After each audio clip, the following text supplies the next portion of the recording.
Hello and welcome back my friends. I will rate each song of the 6 Bruce Dickinson solo studio albums with a score between 1 to 5. 1 is bad, 3 is okay, and 5 is great. Every album receives an arithmetic average score. But first, there is no bad album in my opinion. I like them all. Use the comment function and tell me what is your personal favorite album. Let's start with the 6th place.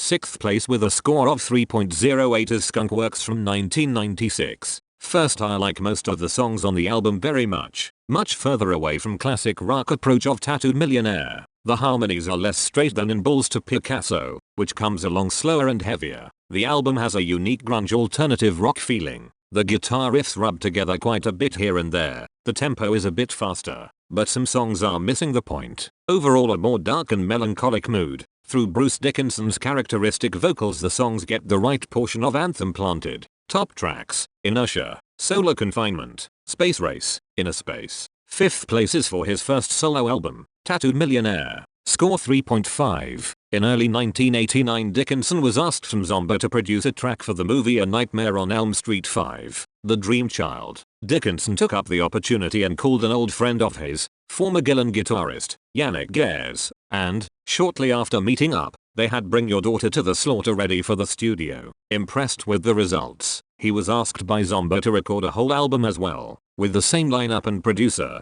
Dickinson's solo debut, Tattooed Millionaire, was written and recorded within 2 weeks, and released in May 1990. The album is a great classic hard rock album. Beware, the music has nothing to do with the heavy metal of Iron Maiden. The first 5 songs are the best on this album. It starts strongly with Son of a Gun, the title track, Born in 58, Hell on Wheels and Gypsy Road. The second side lost a bit of the punch. All the Young Dudes, a Mott the Hoople cover song, is also great but very near to the original one. 4th place is Balls to Picasso from 1994. Score 3.6. Well, after the more classic rock first solo album, the songs drift into a more alternative rock genre. It is an alternative album of the purest water, and there are also more music styles, like funk and reggae mixed into it. And apart from the extremely fine songwriting and the almost hidden grandiosity of the musicians involved, Balls to Picasso is captivating because of its singer, who does not exhaust his maximum range here, but performs with a strong character and full of feeling. This album of his is a compendium of alternative rock, and it comes from the songs Totally Intense.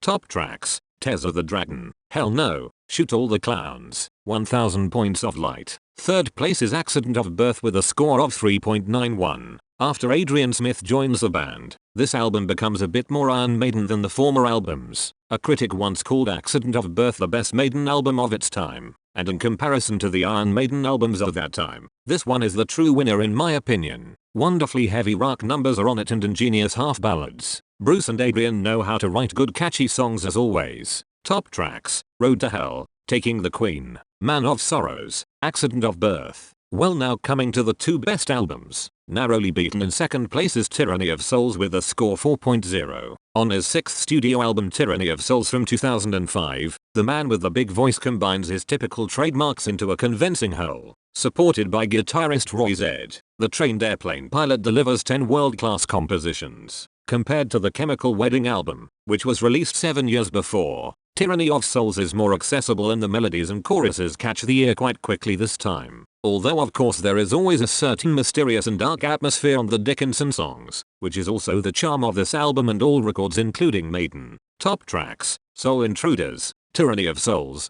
Kill Devil Hill, Power of the Sun. So, top album for me is The Chemical Wedding. Score 4.1. The Chemical Wedding advanced not directly, but in a short time to one of my absolute favorite metal album. The reasons for this are on the one hand the absolutely outstanding production, the atmospheric arrangements, the incredible vibes and of course, Bruce's voice. Here he is vocally at the peak of his career in my opinion. Listen to The Alchemist and Chemical Wedding. Only few singers sound so multifaceted in one song and the melodies are simply to kneel down. Especially the resumption of the vocal line from the chorus of the title song in The Alchemist gives me goosebumps every time I hear it. Maybe you, like me, need some time to get used to this album, but it grows and grows and grows. Top tracks, all of them. At the end I'll give you a little treat, my ideal mixtape with the best Bruce Dickinson songs. Enjoy. You can add your favorite songs as well. Thanks for watching. Stay tuned and safe. Peace.